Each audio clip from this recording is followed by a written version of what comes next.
आइए आज के विषय में हम जाएंगे। पिछले दिनों हम जो विषय सीख रहे थे, कैसे हमें मालूम पड़ता है कि बाइबल परमेश्वर का वचन है, क्या प्रमाण है उसका। उसमें हमने जो बातें देखी थी, सबसे पहले हमने देखी थी मैजेस्टी, यानी परमेश्वर का वचन सामर्थ्य से भरपूर है।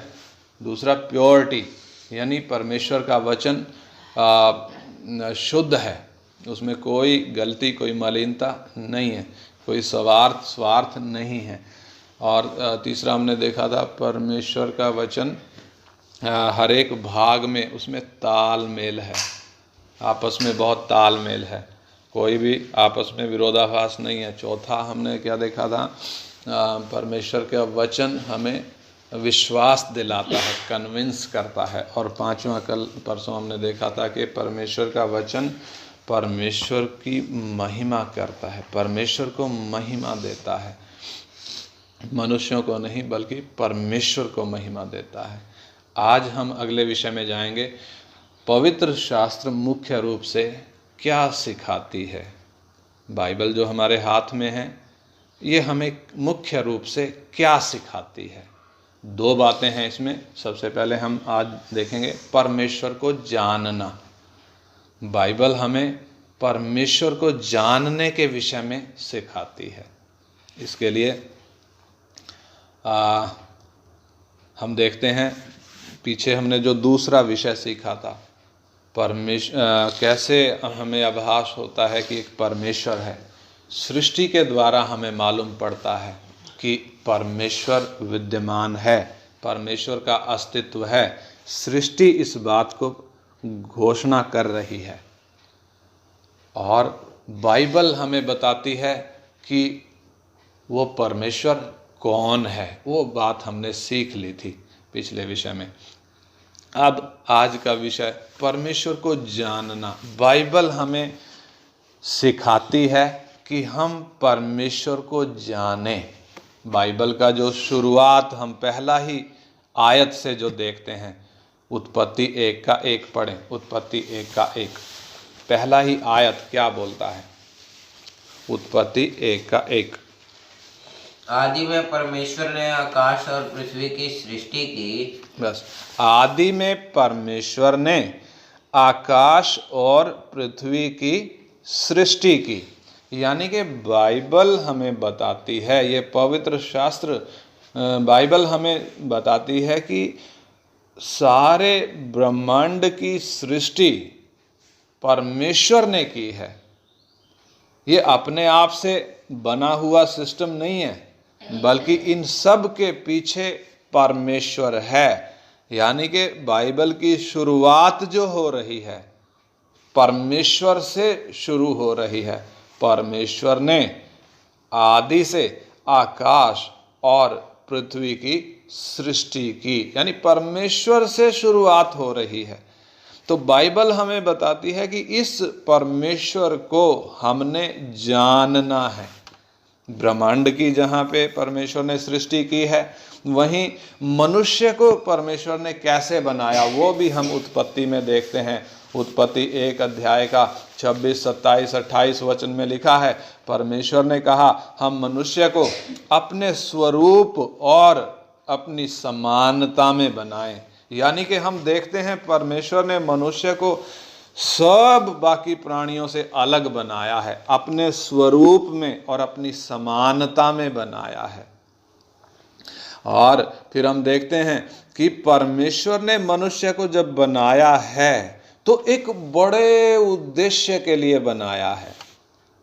दूसरा तिमोथी 1:9 वचन में भी हम पढ़ते हैं, रोमी 8:29 और 30 वचन में भी हम इस बात को पढ़ते हैं।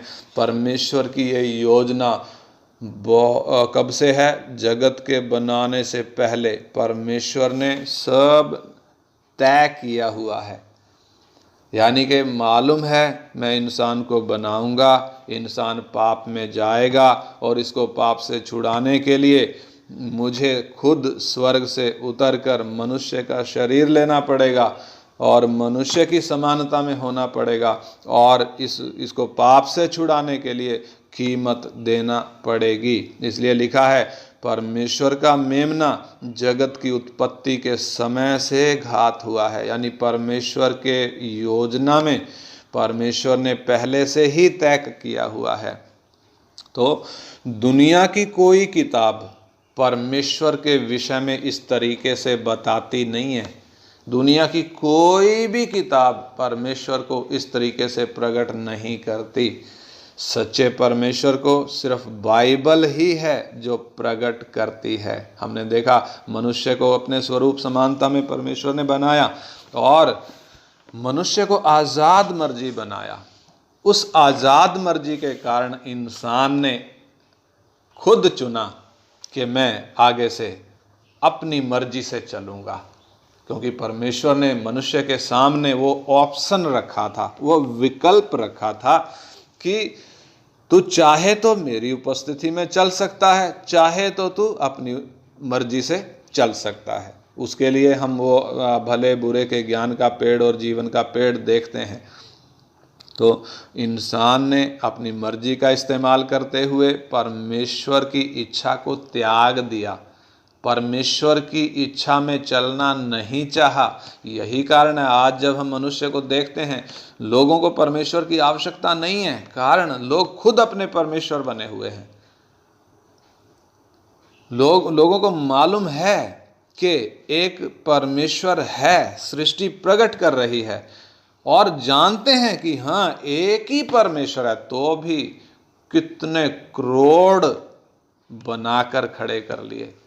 रोमियो की पत्री 1 अध्याय का 21, 22, 23 वचन हम पढ़ेंगे। रोमियो की पत्री 1 अध्याय का 21 से 23 वचन तक। रोमियो की पत्री 1 अध्याय उसका 21 से 23।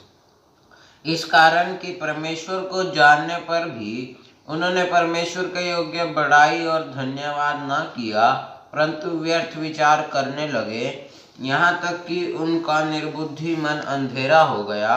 वे अपने आप को बुद्धिमान जताकर मूर्ख बन गए और अविनाशी परमेश्वर की महिमा को नाशवान मनुष्य और पक्षियों और चौपायों और रेंगने वाले जंतुओं की मूर्त की समानता में बदल डाला। हाँ, इधर जो बात लिखी है, सृष्टि के द्वारा परमेश्वर जगत के उत्पत्ति के समय से ही अपने काम प्रकट कर रहा है, अपने आप को, अपने गुणों को प्रकट कर रहा, अपने गुणों को प्रकट करता आया है। इंसान जानता है बारिश उसकी मर्जी के बिना नहीं होती, इंसान जानता है हवा उसकी मर्जी के बिना नहीं चलती, इंसान जानता है उसका अनुग्रह होगा तभी हम जिंदा रहेंगे। बावजूद इसके वो बुद्धिमान, अपने आप को बुद्धिमान जताकर मूर्ख बन गए। उनका निर्बुद्धि मन अंधेरा हो गया और उन्होंने किया क्या? अविनाशी परमेश्वर की महिमा को नाशवान मनुष्य, पक्षियों, चौपायों और रेंगने वाले जंतुओं की मूरत की समानता में बदल डाला। कैसे बदल डाला? जो महिमा परमेश्वर को देनी थी, जो धन्यवाद परमेश्वर का करना था, वो परमेश्वर को ना करके उन्होंने मनुष्यों, जानवरों, पक्षियों, चौपायों को, पेड़ पौधों को, मूर्तों को, नदियों को, उनको उपासना करना शुरू कर दिया। परमेश्वर की महिमा उनको देना शुरू कर दिया। यानी हम देखते हैं परमेश्वर की उपस्थिति से निकलने के बाद इंसान की हालत क्या हो गई है, पाप के कारण जो उसके अंदर आ गया। आरंभ में परमेश्वर ने पाप इंसान के अंदर नहीं डाला था, परमेश्वर ने पाप की उत्पत्ति नहीं करी थी, बल्कि इंसान को अपने स्वरूप और समानता में बनाया था। परंतु इंसान ने जो अपनी इच्छा को चुना, उसके कारण पाप उसके अंदर आ गया और वो परमेश्वर से दूर हो गया। परमेश्वर का वचन बाइबल हमें इस बात को बताता है। बाकी दुनिया में जितनी किताबें हैं वो इंसान को ये तो बोलती हैं कि पाप ना करो, लेकिन तू पापी है ये कोई किताब नहीं बोलती। इसलिए इंसान अपने आप को पापी समझता नहीं है। यानी इंसान के सामने 3 बड़े पहाड़, पिछली बार हम देख रहे थे, 3 बड़े पहाड़ हैं इंसान के सामने। सबसे पहले पाप, दूसरा मौत, तीसरा शैतान इंसान इन 3 बड़े पहाड़ों पर आज तक जय नहीं पा सका है। इतना तरक्की कर गया, क्या कुछ नहीं कर गया, चांद तक पहुंच गया, लेकिन ये 3 पहाड़ों पर वो जय नहीं पा सका है। जय पाना तो दूर की बात है, पाप जो इंसान के अंदर घुसा बैठा है वो उसको मालूम नहीं है कि मैं पापी हूं। मालूम तो है लेकिन वो स्वीकार करने को तैयार नहीं है, क्योंकि अपने आप को बुद्धिमान समझता है। स्वीकार करने को तैयार नहीं है कि मैं पापी हूं। ऐसे ही पता है मौत के मुंह में जा रहा हूं, ये मालूम है कि मौत के मुंह में जाना है, तो भी मौत से डरता है, तो भी मौत से छूटने के लिए कोई काम करता नहीं है, कोई प्रयास करता नहीं है। उसको ये तो मालूम ही नहीं है कि शैतान के कब्जे में है। इस कारण दुनिया की कोई किताब इंसान को उसकी असलियत के बारे में बताती नहीं है। परमेश्वर प्रभु यीशु मसीह जब इस धरती पर आए, उन्होंने कहा तुम सत्य को जानोगे और सत्य तुम्हें स्वतंत्र करेगा। यानी कि ये परमेश्वर का वचन बाइबल ये सत्य वचन है। और जब एक व्यक्ति इसको जानता है, इसको पढ़ता है, समझता है, स्वीकार करता है, तो वो आज़ाद होता जाता है। सबसे पहले पाप से आज़ाद होता है। पाप गया तो मौत भी गई, और शैतान के फंदे से भी आज़ाद हो जाता है। तो परमेश्वर ने अपना वचन जब हमारे हाथ में दिया है, ये हमें परमेश्वर को जानने के लिए परमेश्वर ने दिया है, ताकि हम परमेश्वर को जानें।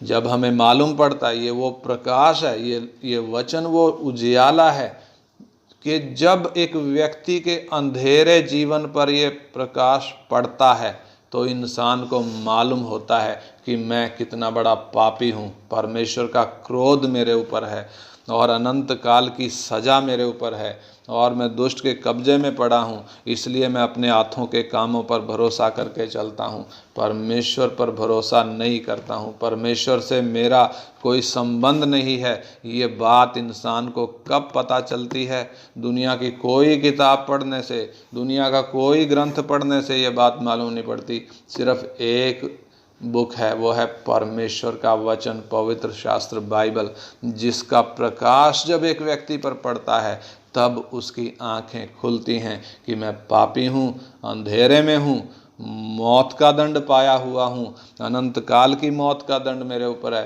परमेश्वर का क्रोध मेरे ऊपर है, परमेश्वर से मेरा कोई मेल नहीं। और जब एक व्यक्ति पर ये प्रकाश पड़ता है तब वो फिर परमेश्वर की ओर फिरता है। पढ़ेंगे प्रेरितों के काम 17 अध्याय, उसका 30 वचन पढ़ेंगे। आज पहले 24-25 वचन पढ़ेंगे, फिर 30 वचन पढ़ेंगे।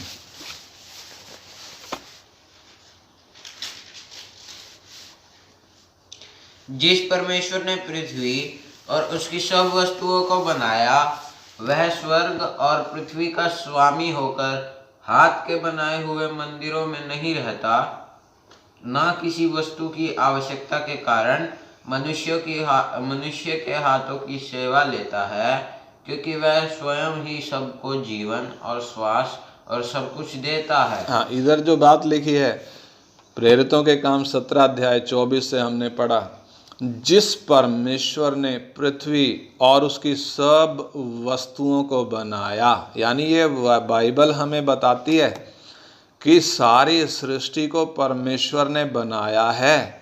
और नंबर 2, परमेश्वर ने अपने लिए बनाया है, किसी और के लिए नहीं बनाया, शैतान के लिए नहीं बनाया, मनुष्य के लिए नहीं बनाया। परमेश्वर ने सब वस्तुओं को अपने लिए बनाया। कुलूसी 1:15-16 में बात लिखी है, रोमी 11:36 में ये बात लिखी है, और नीति वचन 16:4 में लिखा है, परमेश्वर ने जितना कुछ बनाया है सब अपने लिए बनाया है। और जिस परमेश्वर ने पृथ्वी और उसकी सब वस्तुओं को बनाया, वो परमेश्वर स्वर्ग और पृथ्वी का स्वामी होकर हाथ के बनाए हुए मंदिरों में नहीं रहता। इंसान ने कर क्या रखा है? अपने लिए मंदिर, मस्जिद, गुरुद्वारे वगैरह कितने धार्मिक स्थल बनाए हुए हैं। क्यों बनाए हुए हैं? क्योंकि परमेश्वर को जानता नहीं है। और इधर परमेश्वर का वचन हमें कहता है कि परमेश्वर इनमें से किसी में भी रहता नहीं है। वो स्वर्ग और पृथ्वी का स्वामी है, सब वस्तुओं को उसी ने बनाया, लेकिन वो हाथ के बनाए हुए मंदिरों में नहीं रहता, ना किसी वस्तु का प्रयोजन रखकर मनुष्यों के हाथ की सेवा लेता है, क्योंकि वो आप ही सबको जीवन और श्वास और सब कुछ देता है। अनुग्रहकारी होने के कारण वो हमें, हमारे लिए सूरज डेली निकालता है, वो हमारे लिए ऑक्सीजन देता है, वो हमारे लिए पानी देता है, हमारे लिए खाने की वस्तुएं देता है, हमारे लिए सारा ज़रूरत की चीज़ें, जिंदा रहने के लिए जो जो चीज़ों की आवश्यकता है वो सब परमेश्वर हमें मुहैया करा रहा है, क्योंकि वो अनुग्रहकारी है। मनुष्यों से उसको कुछ भी नहीं चाहिए। मनुष्यों से उसको क्या चाहिए? 30 वचन पढ़ेंगे, 30 वचन। इसलिए परमेश्वर ने अज्ञानता के समयों पर ध्यान नहीं दिया, पर अब हर जगह सब मनुष्यों को मन फिराने की आज्ञा देता है। परमेश्वर सब मनुष्यों को, हर जगह सब मनुष्यों को मन फिराने की आज्ञा देता है। यानी कि एक व्यक्ति जब बाइबल को पढ़ता है, इसको जब स्वीकार करता है, समझता है, तब वो व्यक्ति मन फिराता है। यानी परमेश्वर उसको आज्ञा देता है वो अपने पाप से मन फिराए और परमेश्वर की ओर फिरे, क्योंकि उसको मालूम पड़ता है कि परमेश्वर ही है जिसने आज तक मुझे संभाला है। उसके लिए पढ़ेंगे यशाया 46 अध्याय का 3 और 4 वचन। यशाया 46 अध्याय 3 और 4 वचन। हे याकूब के घराने, हे इज़राइल के घराने के सब बचे हुए लोगों, मेरी ओर कान लगाकर सुनो। तुमको मैं तुम्हारी उत्पत्ति ही से उठाए रहा और जन्म ही से लिए फिरता आया हूँ। तुम्हारे बुढ़ापे में भी मैं वैसा ही बना रहूंगा और तुम्हारे बाल पकने के समय तक तुम्हें उठाए रहूंगा। मैंने तुम्हें बनाया और तुम्हें लिए फिरता रहूंगा। मैं तुम्हें उठाए रहूंगा और छुड़ाता भी रहूंगा। हाँ, इधर जो बात लिखी है उसको ध्यान से समझें। परमेश्वर हमसे कहता क्या है? जब इंसान की उत्पत्ति होती है, गर्भ में जब वो आता है, परमेश्वर गर्भ में उसको रचता है, हड्डियों को बनाता है, नसों को बनाता है, हमारा शरीर का सारा सिस्टम वो बनाता है, फिर प्राण अंदर डालता है, फिर आत्मा रच कर डालता है और अंदर सही वातावरण देता है। गर्भ के अंदर बिल्कुल सही वातावरण देता है ताकि एक बच्चा पूरी रीति से उधर बढ़े और जिंदा रहे। और फिर परमेश्वर ही है, परमेश्वर के वचन में कहता है कि वही हमें गर्भ से निकालता भी है। गर्भ से निकाला, गर्भ से निकालने के बाद फिर वो हमारे लिए सब इंतजाम करता है। हम देखते हैं बच्चा जब पैदा होता है तो उसके लिए दूध का इंतजाम परमेश्वर ही करता है। जब तक वो खाना खाने लायक नहीं होता है तब तक वो दूध पीता है। उस दूध में सारे विटामिन, सारे प्रोटीन, सब वो चीज़ें होती हैं जो बच्चे के लिए ज़रूरी होती हैं। और जब बच्चा बड़ा होने लगता है तब परमेश्वर ही है जो उसको खाने के लिए अनाज देता है, दालें देता है, सब्जियां देता है, फल देता है, सब परमेश्वर देता है। यशाया 1 अध्याय का 2 वचन में लिखा है कि हे स्वर्ग सुन और हे पृथ्वी कान लगा, क्योंकि यहोवा कहता है मैंने बाल बच्चों का पालन पोषण किया और उनको बढ़ाया भी। मैंने बाल बच्चों का पालन पोषण किया और उनको बढ़ा, यानी परमेश्वर ही है जो जन्म देता है, रचता है, जन्म देता है और जन्म से लेकर संभालता है, वही बढ़ाता है, वही पालन पोषण भी करता है। पीने के लिए दूध, खाने के लिए अनाज, दालें, सब्जियां सब वो देता है। और आगे वो कहता है उसका 4 वचन पढ़ें, 46 का 4। तुम्हारे बुढ़ापे में भी मैं वैसा ही बना रहूंगा। हाँ, देखिए परमेश्वर कहता है मैं जिस तरीके से तुम्हें उत्पत्ति के समय से उठाए रहा, संभालता रहा, लिए फिरता आया हूँ, जन्म से लिए फिरता आया हूँ, बुढ़ापे में भी कहता है मैं वैसा ही बना रहूंगा। और तुम्हारे बाल पकने के समय तक तुम्हें उठाए रहूंगा। हाँ, यानी तुम बूढ़े हो जाओगे लेकिन मैं बदलूंगा नहीं, वैसा ही बना रहूंगा का मतलब मैं वैसा ही वफादार बना रहूंगा, कभी धोखा नहीं दूंगा, कभी त्यागूंगा नहीं, कभी तुम्हें छोड़ूंगा नहीं, कभी तुम्हें भूलूंगा नहीं, बल्कि मैं तुम्हारे बुढ़ापे में भी वैसा ही बना रहूंगा जैसा तुम्हारी उत्पत्ति के दिन से बना रहा हूं। तुम्हारे बाल पकने के समय भी मैं तुम्हें उठाए रहूंगा। आगे, मैंने तुम्हें बनाया और लिए फिरता रहूंगा। यानी कि परमेश्वर कहता है मैंने तुम्हें बनाया, जिम्मेदारी मेरी है, मैं उठाऊंगा। इंग्लिश में पढ़े तो कहता है I have made the and I will beer. मैंने तुझे बनाया है, मैं तुझे उठाऊंगा, यानी तेरी सारी जिम्मेदारी मैं उठाऊंगा। तुझे चिंता करने की आवश्यकता नहीं है। दुनिया की कोई भी किताब इस तरीके से बताती नहीं है।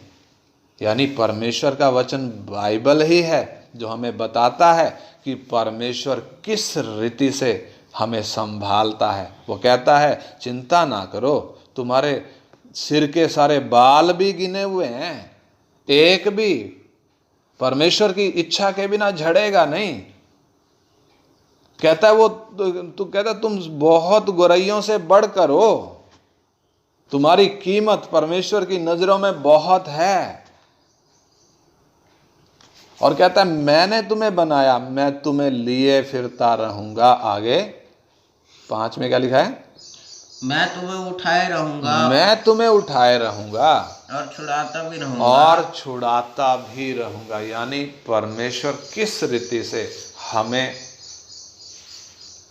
दिलासा दे रहा है, किस रीति से हमें अश्योर कर रहा है तुम्हें चिंता करने की आवश्यकता नहीं। एक जैसे एक बाप इस संसार में जो हमारे माँ बाप हैं वो एक बार को हमें छोड़ सकते हैं, धोखा दे सकते हैं, वो एक बार को फेल हो सकते हैं, लेकिन ये परमेश्वर जिसने हमें उत्पन्न किया है, हमारी उत्पत्ति जिसने करी है, जिसने हमें जन्म से लेकर संभाला है, ये कभी धोखा देता नहीं है। परमेश्वर का वचन बाइबल पढ़ के हमारी आंखें खुलती हैं, तब हम इस परमेश्वर को जानने के लिए इसकी ओर फिरते हैं। 2 तिमोथी 3 अध्याय का 15 से 17 भी पढ़ेंगे। 2 तिमोथी 3 अध्याय उसका 15 वचन से। 2 तिमोथी 3 अध्याय का 15 वचन से। और बचपन से पवित्र शास्त्र तेरा जाना हुआ है, जो तुझे मसीह पर विश्वास करने से उद्धार प्राप्त करने के लिए बुद्धिमान बना सकता है। संपूर्ण पवित्र शास्त्र परमेश्वर की प्रेरणा से रचा गया है और उपदेश और समझाने और सुधारने और धर्म की शिक्षा के लिए लाभदायक है। आगे भी, ताकि परमेश्वर का जन सिद्ध बने और हर एक भले काम के लिए तत्पर हो जाए। हाँ, यानी परमेश्वर का वचन बाइबल जो हमारे हाथ में है, लिखा है बालकपन से पवित्र शास्त्र तेरा जाना हुआ है, जो तुझे मसीह पर विश्वास करने से उद्धार प्राप्त करने के लिए बुद्धिमान बना सकता है। यानी यह बाइबल जब एक व्यक्ति पढ़ता है, इसको जब एक व्यक्ति स्वीकार करता है, एक व्यक्ति को मालूम पड़ता है मैं पापी हूँ, उसको मालूम पड़ता है मुझे उद्धार की ज़रूरत है, मुझे एक उद्धारकर्ता चाहिए, मैं अपना उद्धार खुद नहीं कर सकता, पाप से मैं खुद छूट नहीं सकता, मौत से खुद छूट नहीं सकता, दुष्ट के फंदे से खुद छूट नहीं सकता, मुझे एक छुड़ाने वाला चाहिए। परमेश्वर का वचन हमें बताता है और उस छुड़ाने वाले का नाम, वो जो कहता है दरवाजा मैं हूँ, जो मेरे द्वारा प्रवेश करेगा वही केवल उद्धार पाएगा। मार्ग, सत्य और जीवन मैं हूँ, बिना मेरे द्वारा कोई पिता के पास पहुँच नहीं सकता। यानी यीशु मसीह वो हमारा उद्धार करता, ये वचन हमें बताता है। और किस तरीके से उसने हमारे लिए इस धरती पर आकर कीमत दिया है, किस तरीके से हमारे पापों का प्रायश्चित किया है, हमारे प्राणों के लिए छुड़ौती दी है, उस पर विश्वास करने के द्वारा हम उद्धार प्राप्त कर सकते हैं। ये वचन हमें बताता है। यानी परमेश्वर का वचन हमें समझाता है कि हमें उद्धार की आवश्यकता है और उसके लिए परमेश्वर ने उद्धारकर्ता का इंतजाम किया हुआ है। आज हम देखें तो दुनिया के लोग ये तो जानते हैं कि एक परमेश्वर है, लेकिन परमेश्वर को जानने पर भी उन्होंने परमेश्वर को स्वीकार नहीं किया। दूसरी तरफ हम विश्वासियों को देखें, उन लोगों को देखें जिन्होंने बाइबल अपने हाथ में ली है, बाइबल अपने हाथ में लिया है, जो हमें परमेश्वर को जानने के लिए प्रेरित करती है। लेकिन जब हम असली स्थिति देखते हैं तो वो क्या है, ग्राउंड पोजीशन क्या है? बहुत से लोग परमेश्वर के बारे में जानते हैं, बाइबल के द्वारा उनको मालूम हो गया भाई परमेश्वर कौन है, ये परमेश्वर कैसे व्यवहार करता है, ये परमेश्वर हमारा पिता है करके ये बातें मालूम तो हो गई। मैं पापी हूँ ये मालूम तो हो गया, मुझे उद्धार की ज़रूरत है मालूम तो हो गया, जानकारी हो गई, लेकिन परमेश्वर को नहीं जाना। परमेश्वर के बारे में जानना और परमेश्वर को जानना दो अलग अलग बातें हैं। यीशु मसीह के पीछे आए हुए बहुत से लोग आज भी सालों के विश्वासी जीवन में चलते हुए आज भी परमेश्वर को जानते नहीं हैं। परमेश्वर के बारे में तो जानते हैं, लेकिन परमेश्वर को जानते नहीं हैं। यानी परमेश्वर के बारे में जानना और परमेश्वर को जानना दो अलग अलग विषय हैं। परमेश्वर को हम कब जानेंगे? जब हम अपना जीवन उसके हाथ में सौंपते हैं। हमें मालूम पड़ गया, वचन ने हमें बता दिया कि मैं पापी हूँ और मुझे उद्धारकर्ता की ज़रूरत है, मुझे उद्धारकर्ता चाहिए, मुझे उद्धार चाहिए। परमेश्वर मुझे मन फिराने की आज्ञा दे रहा है, मैं पापी हूँ। जब वचन मुझे ये बता रहा है तब एक व्यक्ति इस वचन को स्वीकार करता है। जैसे हमारे सामने खाना रखा हुआ है, थाली में खाना रखा हुआ है, हमें मालूम है रोटी है, सेहत के लिए बहुत फ़ायदेमंद है, हमें मालूम है ये केला, ये सेब, ये हमारे लिए बहुत फ़ायदेमंद है, हमें मालूम है दूध रखा है, ये दूध हमारे लिए कितना ज़रूरी है, हमें मालूम है सब्जी दाल जो सामने रखी हुई है ये कितना हमारी सेहत के लिए गुणकारी है। लेकिन मालूम होने से काम नहीं चलेगा जब तक हम उसको खाएंगे नहीं।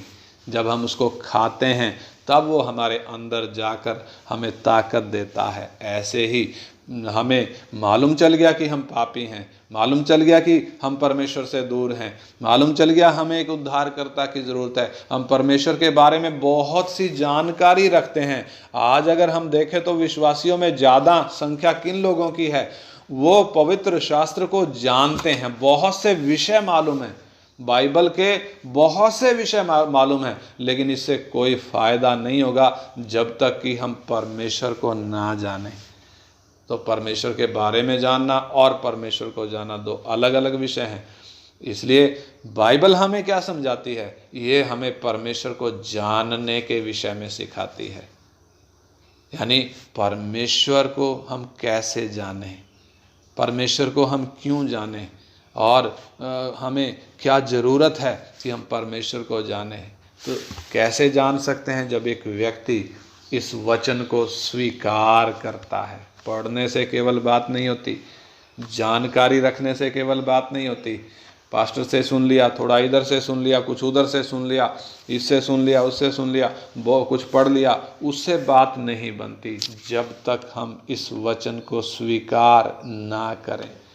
हमें जो वचन परमेश्वर प्रतिदिन देता है, जब तक वो वचन हम अपने लिए स्वीकार ना करें, परमेश्वर को हम जान नहीं सकते। जीवन में कितनी सारी परिस्थितियां आती हैं, बीमारी भी आती है, तंगी भी आती है, बहुत सी तकलीफ़ें आती हैं। इन सब परिस्थितियों में परमेश्वर चाहता है हम उसके और नज़दीक आएं, क्योंकि जब तक हम परमेश्वर को जानेंगे नहीं, तब तक मौत का भय हमारे अंदर रहेगा। लेकिन जब एक व्यक्ति परमेश्वर को जानने लगता है, तब उसकी पहचान में बढ़ता है, तब फिर वो मृत्यु से नहीं डरता, तब फिर वो पाप करने के लिए नहीं जाता, तब फिर वो संसार की चीज़ों में मन नहीं लगाता, बल्कि बुद्धि प्रतिदिन नई होती जाती है और उसका चाल चलन भी नया होता जाता है। फिर वो संसार की बातों में मन नहीं लगाता। इसलिए आइए आज हम अपने विषय में विचार करें। हम सोचें, क्या मैं परमेश्वर को जानता हूँ, या मुझे उसके बारे में केवल जानकारी है या मैं उसको जानता हूँ। आइए हम विचार करें। परमेश्वर को जानने का मतलब है मुझे चिंता करने की आवश्यकता नहीं। मुझे क्या खाना है, क्या पीना है, क्या पहनना, उसकी चिंता नहीं। बीमारी आ गई, मुझे कोई चिंता नहीं। मेरा एक बाप है, वो मुझे चंगा करता है, वो मेरी चिंता करता है, वो मुझे संभालता है। उसने गर्भ से मुझे संभाला, उसने जन्म के दिन से मुझे संभाला, उसने मेरा पालन पोषण किया, उसने मुझे बढ़ाया, एक दिन भी मुझे धोखा नहीं दिया, एक दिन भी मुझे अकेला नहीं छोड़ा। वो आज तक मुझे संभालता आया है। क्या मैं उसके बारे में जानता हूँ या मैं उसको नज़दीक से जानता हूँ? जो उसको नज़दीक से जानते हैं वो आनंदित रहते हैं, क्योंकि प्रभु की उपस्थिति में वो आनंद की भरपूरी है। हालेलुया। दुनिया जो आनंद नशे में ढूंढती है, मनोरंजन में ढूंढती है, फिल्मों में, धारावाहिकों में ढूंढती है, योगा में ढूंढती है, गाने में ढूंढती है, वो आनंद उन चीज़ों में नहीं है। वो आनंद परमेश्वर की हुजूरी में है। परमेश्वर की हुजूरी में वो आनंद। क्या आज हम उस आनंद के लिए प्रयासरत होंगे? हे प्रभु, मुझे ये आनंद चाहिए, मुझे वो सच्ची शांति चाहिए।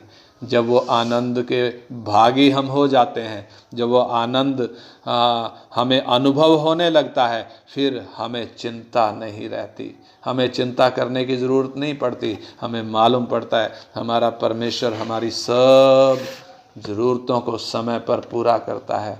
इसलिए आइए हम प्रार्थना करें।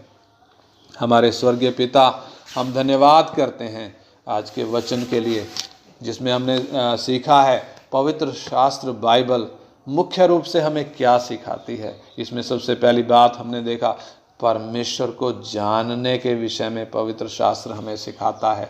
ये नहीं कि परमेश्वर के विषय में हमें जानकारी होना है, बल्कि ये कि हम परमेश्वर को जानें, किस रीति से वो हमें हमारा उद्धार करता है, हमारा बनाने वाला है, किस रीति से उसने हमें बनाया और प्रतिदिन हमें संभालता आया है, किस रीति से वो हमारा उद्धार करता है, उसने हमारे लिए कीमत दिया है, हमें छुटकारा दिया है, और किस रीति से एक एक दिन वो हमें लेकर चल रहा है। वो हमारा ध्यान रखता है, वो हमारी चिंता करता है। हम धन्यवाद करते हैं पिता आपके इस वचन के लिए। प्रभु ये वचन प्रभु सुनने के लिए केवल नहीं, प्रभु इस वचन के अनुसार हम एक एक का जीवन बनने के लिए हम आपसे प्रार्थना करते हैं। प्रभु हम आपको और नज़दीक से जानें इन दिनों में। प्रभु जब आपने हमें ऐसा मौका दिया है कि हम समय निकाल कर आपके चरणों में बैठ सकते हैं, जब आपने हमें मौका दिया है प्रभु कि हम आपका वचन सीख रहे हैं, प्रतिदिन आप हमें अपना वचन समझा कर दे रहे हैं। बाप इन दिनों में हम आपके और नज़दीक आ जाएं, इन दिनों में प्रभु आपको और नज़दीकी से हम जानें, ताकि हमारी सब चिंताएं दूर हो जाएं। हम अपनी चिंताओं की गठरी सिर पर लेकर ना चलें, बल्कि हमें मालूम पड़ जाए हमारा एक स्वर्गीय पिता हमारी चिंता करता है। हालेलुया। वो हमें आनंदित करना चाहता है, क्योंकि उसकी उपस्थिति में आनंद की भरपूरी है। पिता, हम धन्यवाद करते हैं, धन्यवाद करते हैं प्रभु। प्रतिदिन आपके चरणों में बैठकर आनंदित होने के लिए सहायता कर। दुनिया जब परेशान है, दुनिया जब हताश है, महामारी के कारण हताश है, और प्रभु कितनी प्राकृतिक आपदाएं इन दिनों आ रही हैं, प्रभु दुनिया के लोग जब परेशान हैं, प्रभु आपकी उपस्थिति में आकर हम आनंदित हैं। खुदावंद, प्रतिदिन आप हमें अपनी उपस्थिति में बिठाकर प्रभु हमें सिखा रहे हैं। हम धन्यवाद करते हैं प्रभु। प्रभु, ये वचन हम एक एक के लिए आशीष का कारण हो जाए। आपसे विनती करते हैं प्रभु, इस वचन के प्रति हमें आज्ञाकारिता दे। हाँ प्रभु, इसको हम स्वीकार करें प्रभु, और आपको जानें और आपके नज़दीक आ जाएं, ताकि जयवंत मसीही जीवन का अनुभव इन दिनों हम प्राप्त कर सकें। हम एक एक की आप सहायता करें पिता। आपके हाथ में सौंपते हैं पिताजी। प्रार्थना को हमारे उद्धार करता और प्रभु यीशु मसीह के पवित्र और सामर्थी नाम में मांगते हैं। आमीन। आमीन। आमीन।